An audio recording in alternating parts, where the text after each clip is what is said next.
The chamber was enormous. Park Do-yun had seen it many times before, but it still made him feel small. The Galactic Council met here every cycle, and representatives from over 200 species filled the curved seats that rose high above the central platform. Lights floated in the air, changing color to show who was speaking. The air smelled strange, a mix of chemicals that let every species breathe comfortably. Do-yun stood at the human platform with his aide, Kim Yuna. She was younger than him, but sharp. She noticed things others missed. Right now, she was watching the Keth delegation across the chamber. The Keth were large reptilian creatures with scales the color of dried blood. They had conquered 12 species in the last century. Everyone feared them. "They're planning something," Yuna whispered. "Look at how Moran keeps talking to his guards." Do-yun nodded. Representative Moran was the Keth delegate, a military commander who had burned entire planets. He hated humans. He made no secret of it. The High Arbiter, a tall insectoid creature named Velox, struck the ceremonial staff against the floor. The sound echoed through the chamber. Silence fell. "We gather today to discuss the matter of Earth's actions in the neutral territories," Velox announced. His voice came through the translation devices that everyone wore. "The Keth Dominion has filed a formal complaint." Moran stood. His scales caught the light as he moved. "The humans have violated galactic law," he said. His voice was deep, like rocks grinding together. "They have entered neutral systems and corrupted primitive species with their influence." Do-yun felt Yuna tense beside him. He put a hand on her arm. "Wait. Earth has provided food, medicine, and education to suffering populations," Do-yun said calmly. "This is not corruption. This is compassion." Moran laughed. It was an ugly sound. Compassion, a human word for weakness. You give resources away for nothing. You gain no territory, no slaves, no tribute. This is not how civilized species behave. Perhaps we have a different definition of civilized," Do-yun replied. The chamber murmured. Some species agreed with Moran. Others were not sure. Humans had only been part of the galactic community for 60 years. They were still new, still strange. Moran stepped forward on his platform. His eyes were fixed on Do-yun. "Let me speak plainly, human. Your species does not belong here. You are short-lived vermin. You breed too quickly. You feel too much. You are weak, and you make the galaxy weak with your sentimental foolishness." The chamber went quiet. Even species who disliked humans seemed shocked. This was a serious insult. Yuna grabbed Do-yun's arm. "Sir, don't react. That's what he wants." Do-yun looked at her. Then he looked at Moran. The Keth was smiling, showing rows of sharp teeth. He wanted Do-yun to shout, to threaten, to give him a reason to push for sanctions against Earth. Do-yun did something else. He reached up and removed his translation device. The small machine clicked off. Now, no one could understand him except other humans. The chamber stirred with confusion. This was a violation of Protocol 7 Alpha. All delegates had to wear translators at all times. It was one of the oldest rules. Do-yun began to speak in Korean. His voice was calm and steady. He spoke about his grandmother, who had survived a war on Earth. He spoke about his daughter, who wanted to be a doctor and help people on other worlds. He spoke about what humanity believed, that every life had value, that compassion was not weakness, but the highest form of strength. No one understood his words. But everyone understood his tone. There was no anger in it, no fear, only quiet certainty. When he finished, he put his translator back on. The chamber was completely silent. Then Do-yun did something that made Yuna's heart stop. He stepped off the human platform and walked across the chamber floor toward the Keth delegation. His footsteps echoed in the silence. Every eye watched him. He stopped in front of Moran's platform and looked up at the massive reptile. Then he raised his hand, palm open and facing forward. "This is a human gesture," Do-yun said. "It means I come in peace. I have no weapon. I offer friendship." Moran stared at the hand. In Keth culture, showing your palm was a challenge. It meant you were ready to fight. Morin saw what he expected to see. He struck. His clawed hand moved fast, slashing across Doyan's face. The human ambassador stumbled back. Blood ran from a cut on his lip and cheek. Yuna screamed his name. The chamber exploded with noise. Species shouted in a dozen languages. Guards moved forward. The High Arbiter struck his staff again and again, calling for order, but Doyan did not fall. He did not run. He stood straight, blood dripping down his chin, and he smiled. Then he spoke in perfect Keth, words he had learned for this moment. Now the galaxy knows who you are. Morin's face changed. For the first time, something like doubt appeared in his eyes. He had expected the human to cower or attack. He had not expected this. Doyan turned and walked back to his platform. Yuna rushed to him with medical supplies, but he waved her off. Not yet, he said quietly.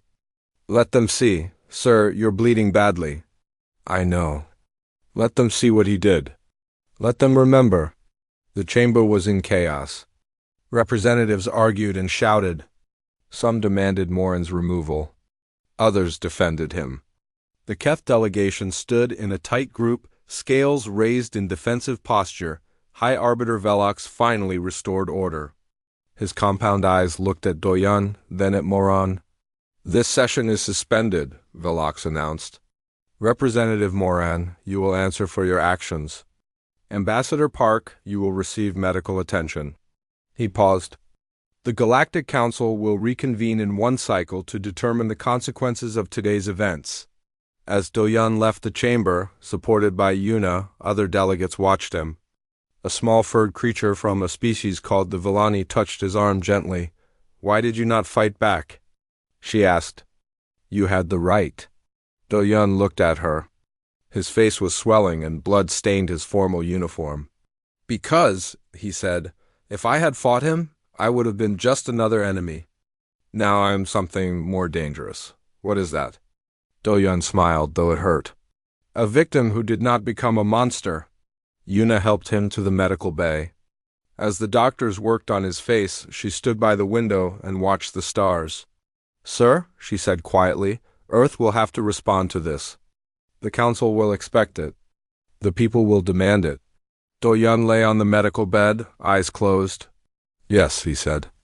Earth will respond, but not the way anyone expects. Yuna looked at him. What do you mean? He opened his eyes. Despite the pain, despite the blood, there was something calm and certain in his gaze. I mean that Morin just started a war, but it will not be the kind of war he knows how to fight. Outside the window, ships moved through space, carrying news of what had happened. Within hours, every species in the galaxy would know. A Keth representative had attacked an unarmed human diplomat. And the human had smiled. The galaxy did not know it yet. But everything was about to change. The news reached Earth in 6 hours. By the 7th hour, every screen on the planet showed the same image, Ambassador Park Do-yun. Blood running down his face, smiling at the creature who had struck him, Secretary General Cho. Minji watched the footage in her office in Seoul. The United Earth government building was old. Built before humans had even reached Mars, but it had been updated many times. And now it was the center of human civilization. From here, Minji led 8 billion people on Earth and another 3 billion, spread across human colonies. She was a small woman with gray hair and steady hands. She had been a judge before becoming Secretary General. She believed in law, in patience, in thinking before acting. These beliefs had been tested many times. They had never been tested like this. Her door opened. Admiral Baek Taeyang walked in. He was tall and broad, with a scar on his neck from a battle 30 years ago. He commanded the Earth Defense Fleet, 200 warships designed to protect humanity from exactly this kind of threat. The fleet is ready, he said. Give me the order, and we can have ships in Keth space within a week. Minji did not look away from the screen. And then what? Then we show them what happens when they attack us. We show them that we are exactly what Morin said we are, violent, primitive, dangerous. Taeyang frowned. With respect, Secretary General, we are dangerous. That's not a bad thing. Dangerous species survive. Minji finally turned to face him. Admiral, how many ships do the Keth have? About 800 combat vessels. And their allies? Another 600, maybe more. So if we attack, we face 1,400 ships with our 200. Even if we win, how many humans die? How many colonies burn? Taeyang was quiet. He knew the numbers. The door opened again. Han Sumin entered, a young woman who led the Galactic Affairs Division. She studied alien species, their cultures, their economies, their weaknesses. She was carrying a tablet full of data. I have the analysis you requested, Sumin said. You're going to want to see this. She put the tablet on Minji's desk. It showed a complex web of trade routes, resource flows, and economic connections. The Keth Dominion looks strong, Sumin explained, but they're actually very fragile. They conquered species, but they didn't develop them. They just took their resources. Now they depend on trade with other species for almost everything. What do they need most? Minji asked. Food synthesis technology, medical supplies, machinery for their ships. Sumin looked up. And almost all of it comes from species that trade with us.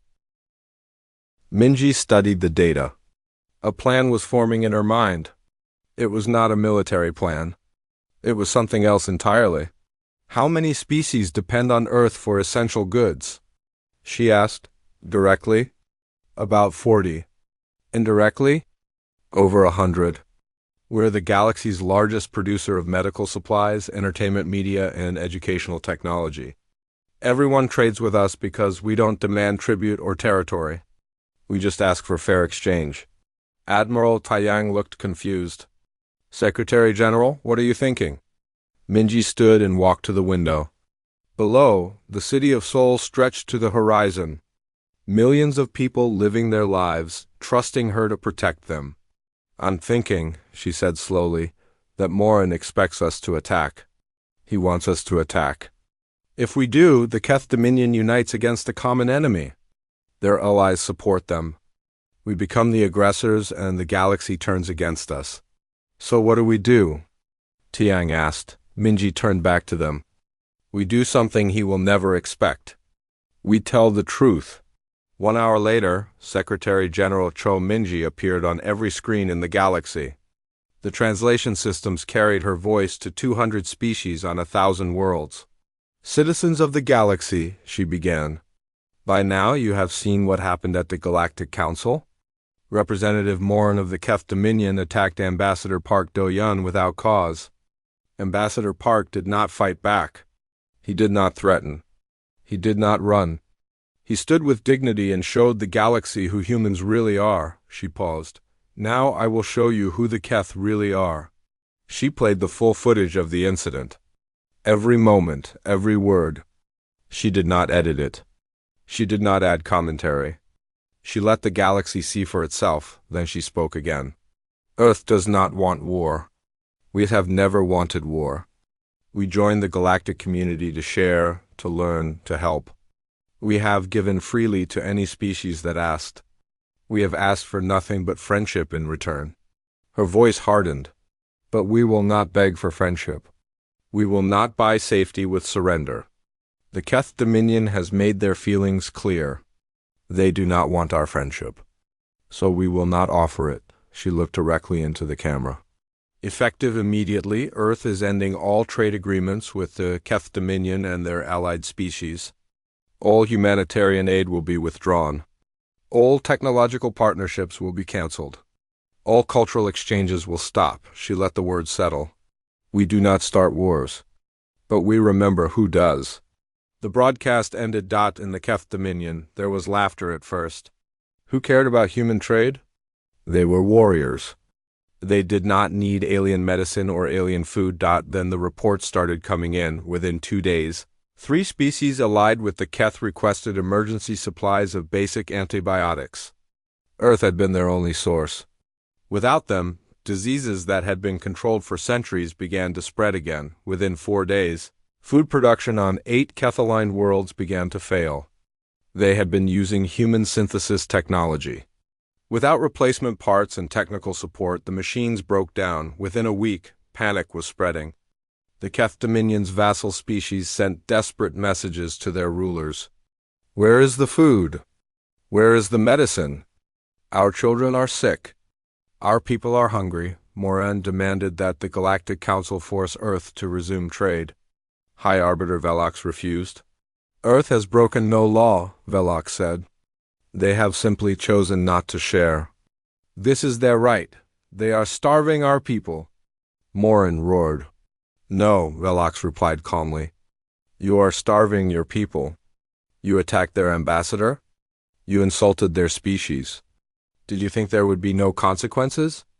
Back on Earth, Han Sumen brought daily reports to Secretary General Cho Minji. The data showed exactly what they had predicted. The Keth Dominion was beginning to crack. 3 vassal species have secretly contacted us, Sumen said. They want to know if we would accept them if they defected from the Dominion. Minji nodded. Tell them yes. Tell them we will protect them and provide everything they need. Admiral Taiyang stood nearby. He had been quiet since the announcement. Now he spoke. I was wrong, he said. I wanted to send ships. I wanted to fight. Minji looked at him. But this is better, he continued. This hurts them more than any weapon could. And it shows the galaxy who we really are. Minji smiled slightly. We are not weak, Admiral. We are not primitive. We are simply fighting a different kind of war. Outside, the sun was setting over Seoul, the city lights were coming on. Millions of small points of brightness against the growing dark. Somewhere out there, the Keth Dominion was learning a hard lesson. You could conquer species with weapons. You could take their worlds and their resources, but you could not force someone to help you. You could not make them care about your children. Humans had never conquered anyone. They had simply made themselves useful. They had made themselves loved, and now the galaxy was learning what happened when that love was taken away. The war had begun. But there were no ships, no soldiers, no battles. There was only silence where there had been kindness, and silence, it turned out, was the loudest weapon of all.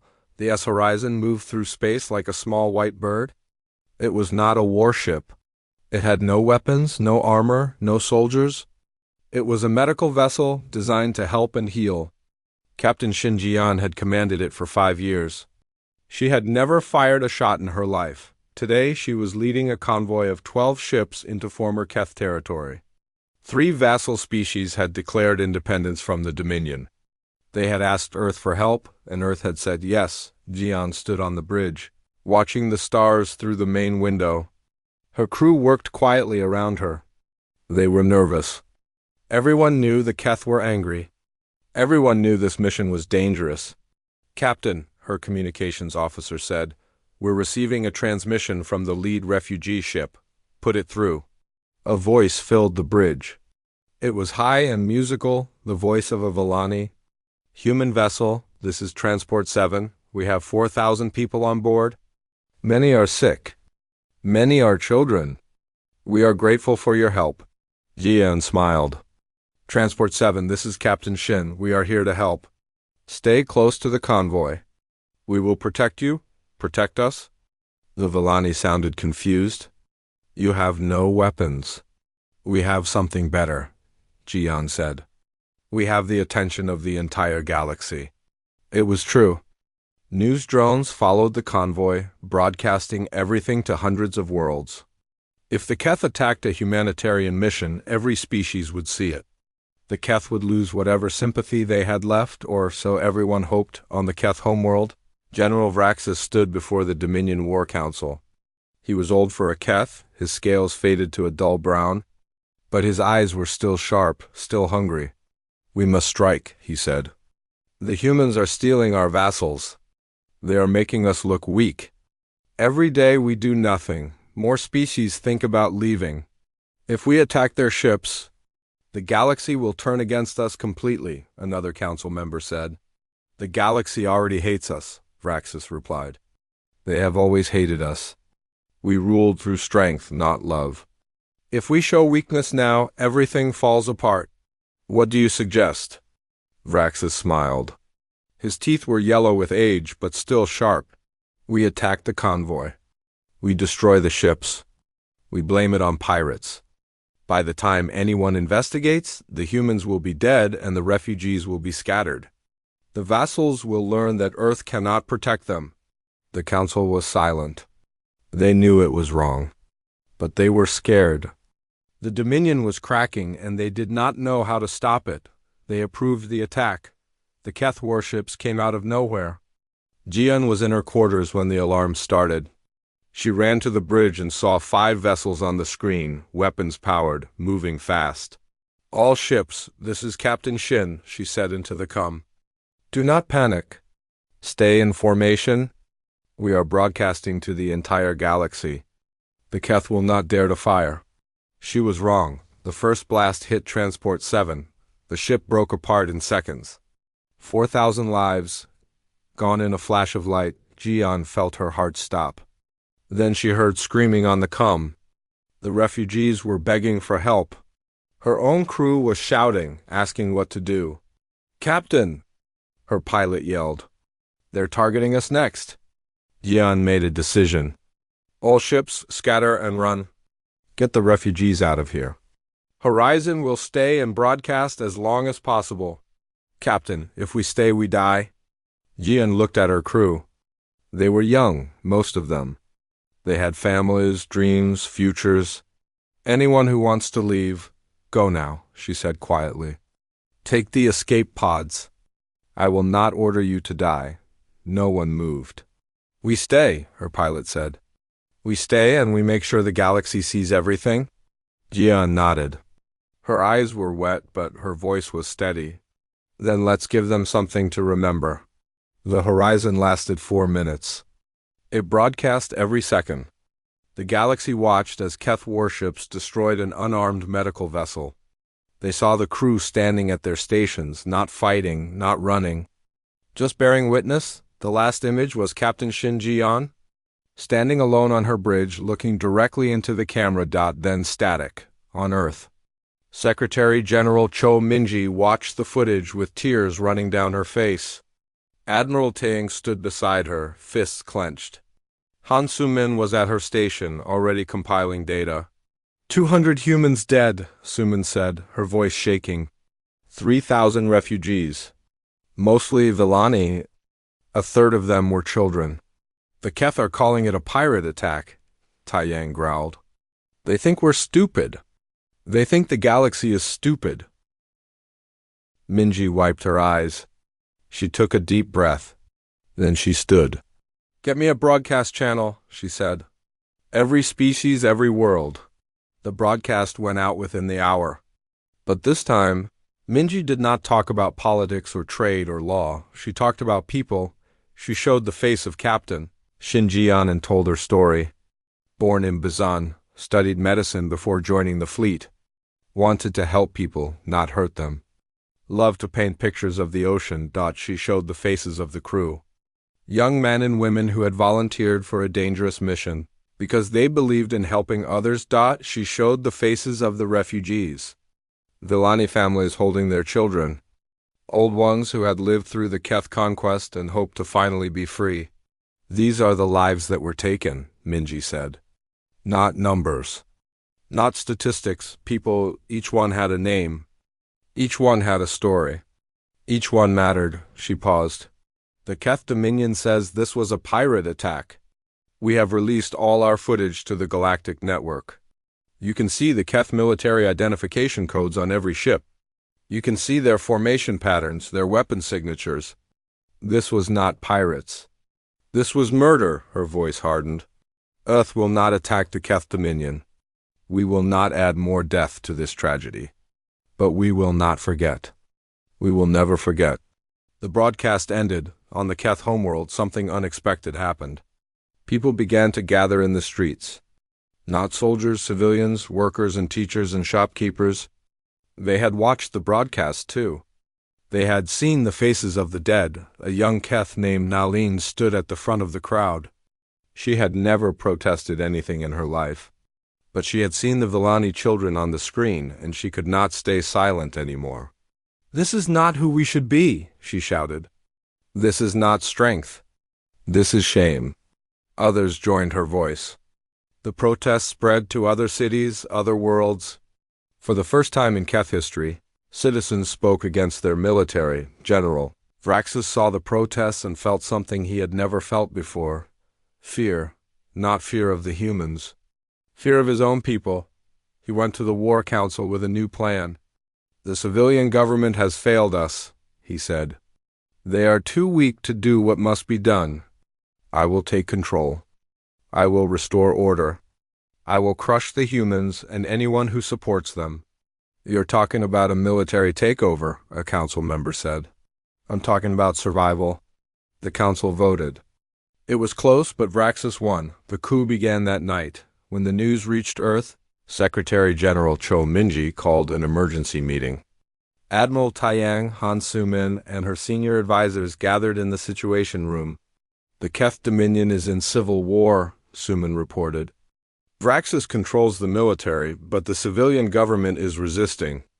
There's fighting on the homeworld and at least 6 colony planets. Casualties? Minji asked. Unknown. But probably high. Both sides are using heavy weapons. Taiyang leaned forward. This is our chance. The Keth are weak. We can strike now and end them forever. Minji looked at him. End them? 8 billion Keth civilians? Because their government attacked us? Their military attacked us.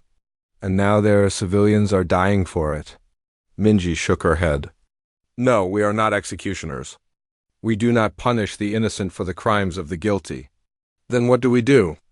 Minji was quiet for a long moment. She thought about Captain Shinjian standing on her bridge until the end. She thought about the Villani children who would never grow up.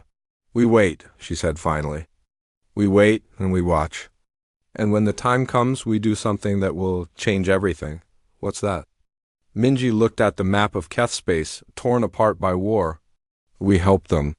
The message came at midnight, Earth time. It was short and desperate. To the United Earth Government. This is Regent Thesek of the Keth Dominion. General Vraxus has seized control of our military. He's killing our people. Millions have already died. We have no one else to turn to. I am begging for your help. Secretary General Cho Minji read the message 3 times. Then she called her council. Admiral Taiyang arrived first, still pulling on his uniform jacket. Is this real? The Keth are asking us for help? The legitimate Keth government is asking, Minji said. Vraxus is a war criminal who murdered our people. But Thesek opposed the attack on our convoy. She tried to stop it. Han Sumin pulled up data on her tablet. The civil war has killed at least 4 million Keth in 3 weeks. Vraxus controls about 60% of the military. The rest have stayed loyal to Thesek or gone neutral. But Vraxus is winning. He has more ships, more weapons, more soldiers. If he wins, he'll turn those weapons on us, Taiyang said. He's already promised to burn Earth. Minji nodded slowly. So we have 2 choices. We let Vraxus win and prepare for a long, terrible war. Or we help Thesek win and hope the new Keth government is different. Help the Keth, Taiyang said. After what they did to the horizon? After they killed 3,000 refugees? Vraxus killed them. Not all Keth. The Keth military killed them. The same military we'd be fighting beside. Minji stood and walked to the window. Outside Seoul was quiet and dark.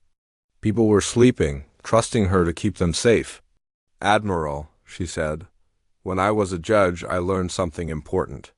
Justice is not revenge. Punishment is not the same as protection. We don't help the Keth because they deserve it. We help them because of who we want to be. She turned back to face the room.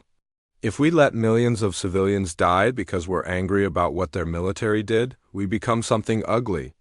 We become the kind of species that watches children starve and says they had it coming. She shook her head. That's not human. That's not us. The room was quiet. Then Suman spoke. There might be another way. We help, but we make conditions. What kind of conditions? Suman pulled up a document on the main screen. I've been working on this since the protest started. I call it the Soul Accords. Basic rights for all species.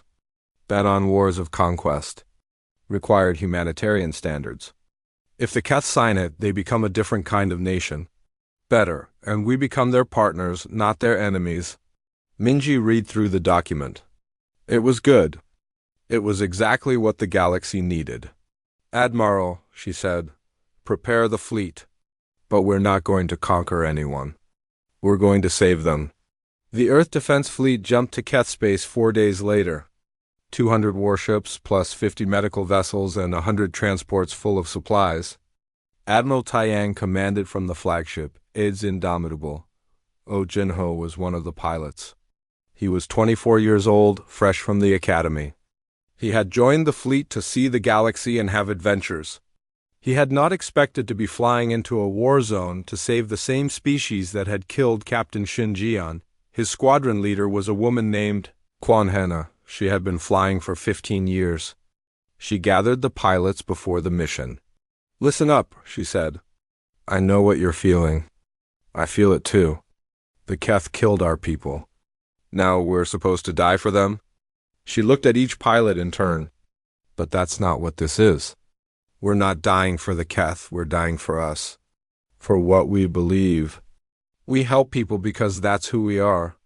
Not because they deserve it. Because we do? Jinhun didn't fully understand. But he nodded anyway.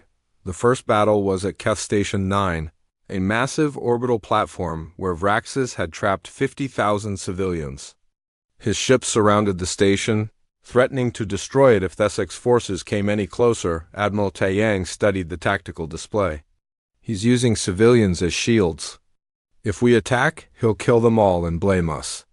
Then we don't attack, said Commander Yun Sira, his tactical officer. We go in and get him out.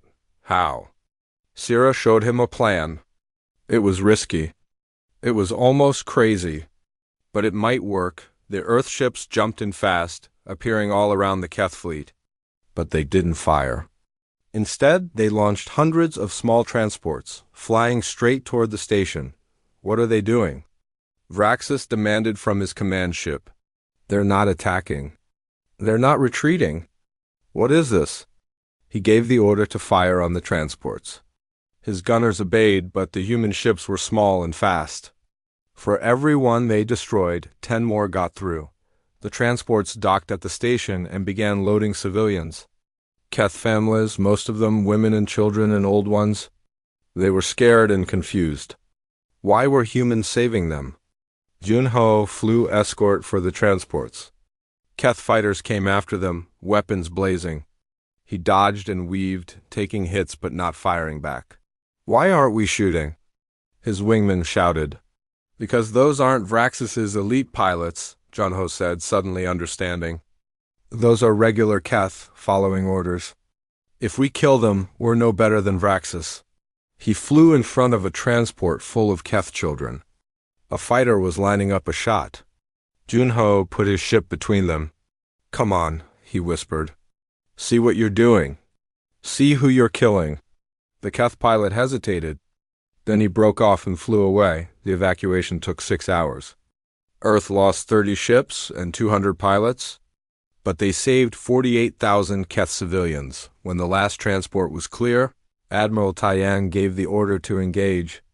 Now the Earth ships fired, targeting Vraxis's weapons platforms and engines.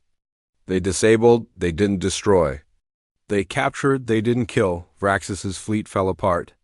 Ships surrendered. Crews mutinied. Within a day, he had lost half his forces. He retreated to the Keth homeworld for a final stand. The last battle was in orbit, above the capital city. Vraxis had his remaining ships arranged in a defensive formation. He broadcast a message to the planet below. People of the Dominion, the humans are here to destroy us. They will kill everyone. Fight with me or die as slaves. But the people didn't believe him anymore. They had seen the footage from Station 9. They had seen humans die to save Keth children. They had seen Jinho's ship take a hit meant for a transport full of refugees. Nalin led a march to the government building. Millions of Keth filled the streets, demanding that Vraxis surrender. In orbit, Admiral Taiyang faced a choice. He could destroy Vraxus's fleet and end the war in an hour. But thousands would die, both human and Keth. "Open a channel," he said. "To all Keth ships, sir?" "Do it," the channel opened. Taeyang spoke. "Keth forces, this is Admiral Beek Taeyang of the Earth Defense Fleet. I am not your enemy. Vraxus is your enemy. He started this war to save his own power, and he will sacrifice all of you to keep it. But you don't have to die for him. Stand down and you will be treated with honor. Keep fighting and you will lose everything. The choice is yours." He waited. One by one, Keth ships lowered their weapons. Crews signaled surrender. Captains contacted their families and told them they were coming home. In an hour, Vraxus was alone. His own guards arrested him and turned him over to Regent Desek. The war was over. It had lasted 6 weeks. Earth lost 2,000 soldiers. They had saved 3 million Keth civilians. That night, Junho sat in the hangar bay of his carrier, looking at his damaged ship. Quan Hannah found him there. "You did good today," she said. "That move with the transport. That was brave." Junho shook his head. "I almost died saving people who wanted to kill me, yeah." Hannah sat down beside him. "And tomorrow, some of those people will remember what you did. They'll tell their children. And maybe in 20 years there'll be a Keth who doesn't hate humans because of you." Junho looked at her. "Is that enough?" Hannah smiled sadly. "It has to be. That's how you change the galaxy. One person at a time." On the Keth homeworld, Regent Desek signed the Soul Accords. She stood before her people and apologized for what Morin had done, what Vraxus had done, what the Dominion had done for centuries. "We were wrong," she said. "We thought strength meant cruelty. We thought power meant conquest. The humans have shown us another way. Strength can be mercy. Power can be protection. We have much to learn." In the crowd, Nalin cried. She had never thought she would see this day. Above the planet, Earth ships began distributing supplies. Food, medicine, building materials. Everything the Keth needed to rebuild, they gave freely, asking nothing in return, just like before, just like always. 1 year had passed since the day. Park Do-yeon stood bleeding in the Galactic Council chamber. Now he was returning to that same chamber, but everything was different. The hall was full. Representatives from over 200 species filled every seat. Lights floated in the air, and the great dome above showed the stars of 100 systems. But the feeling in the room had changed. There was no tension, no fear. There was something that felt almost like hope. Kim Yuna walked beside Do-yeon as they approached the human platform. She was still his aide, but now she was also something more. She had become the voice of Earth's humanitarian programs, coordinating aid to dozens of worlds. She worked 18 hours a day and loved every minute. "Nervous?" she asked quietly. Do-yeon touched the scar on his cheek. It had healed, but he would carry the mark forever. "A little," he admitted. "The last time I was here, I got hit in the face." Yuna smiled. "Try not to let that happen again." High Arbiter Velox struck his ceremonial staff. The chamber fell silent. His compound eyes looked at Do-yeon, and there was something like respect in them now. "Citizens of the galaxy," Velox announced. "We gather today for a historic moment. 1 year ago, the human species was a junior member of this council. They were new and unknown. Many doubted them. Many feared them. Some called them weak." He paused. "Today we know better. The humans have shown us what strength truly means. Not the strength of weapons or conquest. The strength of compassion. The strength of principle. The strength to help those who have wronged you because it is right." He turned to the human delegation. "By unanimous vote of the Galactic Council, Earth is hereby elevated to senior member status. This is the fastest elevation in galactic history. It is an honor that has been earned, not given." The chamber erupted in applause. Species that had never spoken to humans before were standing and clapping their various limbs. It was overwhelming. Do-yeon stepped forward to the speaking platform. He looked out at the sea of alien faces and felt something swell in his chest. Pride, maybe. Or gratitude. or just love for this strange, beautiful galaxy that had become his home. "Thank you," he began. "I wish I could say I knew this would happen, that I had a plan when I walked across this floor a year ago. But the truth is I was just tired." The chamber was quiet, listening. I was tired of being told that kindness is weakness. Tired of being told that humans feel too much, care too much, hope too much. I was tired of pretending that those things were flaws. He took a breath. "You thought our mercy was weakness. You thought our patience was fear? You were wrong. We are not warriors because we love war. We are warriors because we love peace enough to fight for it. We do not help others because we are soft. We help because we are strong enough to bear their burdens along with our own." He looked around the chamber. "The Keth attacked us and we did not attack back. They destroyed our ships and we saved their children. Some of you thought we were foolish. Some thought we were cowards. But look at the result. The Keth Dominion is rebuilding as a free society. 3 million civilians are alive who would have died. And today, for the first time in galactic history, there is no active war anywhere." He let that sink in. "This is what humans bring to the galaxy. Not weapons, not conquest, hope, the belief that tomorrow can be better than today. The faith that even enemies can become friends. The stubborn insistence that every life matters, even the lives of those who hate us." He smiled. "We are not perfect. We make mistakes. We get angry and scared and selfish just like everyone else. But we never stop trying to be better. And we never, ever give up on each other." He extended his hand, palm open, the same gesture that had started everything. "This is who we are. And we offer it to all of you, freely, without conditions. Take our hand and let's see what we can build together." The applause was deafening. Across the chamber, Nalin watched from the Keth delegation. She was a full representative now, chosen by her people to speak for the new Dominion. Tears ran down her scaled face.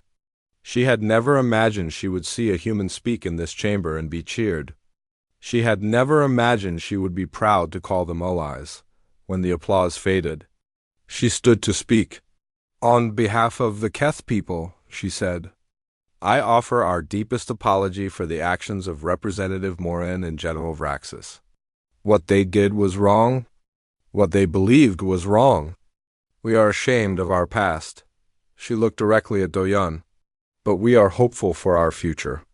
The humans have shown us that change is possible, that we do not have to be defined by our worst moments. We are grateful, and we are committed to being worthy of the chance they have given us." She bowed her head in the Keth gesture of respect. Doyon bowed back. On Earth, Admiral Beek Taiyang watched the ceremony on a screen in his office. He had retired from active duty the month before. His replacement was Commander Yoon Sira, the tactical officer who had planned the rescue at Station 9. Taiyang didn't miss the fleet, not really. He was tired and his old wounds ached. But more than that, he was ready for someone else to lead. Someone who had learned the lessons of this war. There was a knock at his door. Oh Junho entered, wearing the uniform of a flight instructor. "Admiral," he said. "Or I guess just sir now?" Taiyang smiled. "Just Taiyang is fine. What can I do for you?" "I wanted to thank you for giving me the chance to fly in the war. I learned a lot." "What did you learn?" Junho thought about it. "I learned that the hardest war to win is the one you don't start. And the greatest victory is the one where nobody dies." Taiyang nodded. "Good, teach that to your students." "I will, sir." On the Keth homeworld, a memorial had been built. It stood in the capital city, a tall spire of white stone surrounded by gardens. The names of the dead were carved into the walls. Human names and Keth names together. Captain Shin Jian was near the top. Secretary General Cho Minji had come for the dedication ceremony. She stood with Regent Thesek, now President Thesek, and looked at the names. "So many," Minji said quietly. "Too many," Thesek agreed. "And all of them unnecessary. If we had been wiser, if we had been better, they would still be alive. We can't change the past. We can only build the future." Thesek looked at her. "Your people have a saying, something about falling down and getting up?" Minji nodded. Fall 7 times, stand up 8. Yes, that is what we must do. All of us. They stood in silence, honoring the dead. That evening, Do-yun visited Morin in prison. The former representative was held in a secure facility, awaiting trial by the Galactic Council for war crimes. He would probably spend the rest of his life in a cell. Morin looked older than before. His scales were dull, his eyes tired. He sat across from Do-yun and said nothing for a long time. Finally, he spoke. "Why did you come here?" "I wanted to see you," Do-yun said. "To gloat?" "No," Morin studied him. "I don't understand you. I don't understand any of you. I hit you, and you smiled. I killed your people, and you saved mine." "Why?" Do-yun leaned back in his chair. "Do you remember what I said that day? When I spoke in Korean? No one understood it. I talked about my grandmother. She survived a war on Earth, a terrible war where millions died. When it ended, she could have hated the people who hurt her. She could have spent her whole life wanting revenge. But she didn't. Why not? Because she wanted her children to live in peace. She knew that hate only creates more hate. So she let it go. She built a new life. She taught me that the greatest strength is the strength to forgive." Morin shook his head. "Forgiveness is weakness. It lets your enemies escape punishment." "No," Do-yun said. "Forgiveness is freedom. It lets you escape the prison of your own anger." He stood to leave. "You're going to have a lot of time to think about that." He walked to the door, then stopped. "One more thing. You asked me once why I didn't hit you back. Why I just stood there and smiled." Morin waited. "Because in that moment I knew something you didn't. The moment I hit you, we would have been the same. Two people solving problems with violence. But I stayed human. I stayed who I was. And that's why I won." He left Morin alone with his thoughts. Outside, Yuna was waiting. They walked together through the prison courtyard, then out into the city. It was evening and the sky was full of stars. "What happens now?" Yuna asked. Do-yun looked up at the sky. Somewhere out there, human ships were delivering supplies to worlds that had never seen humans before.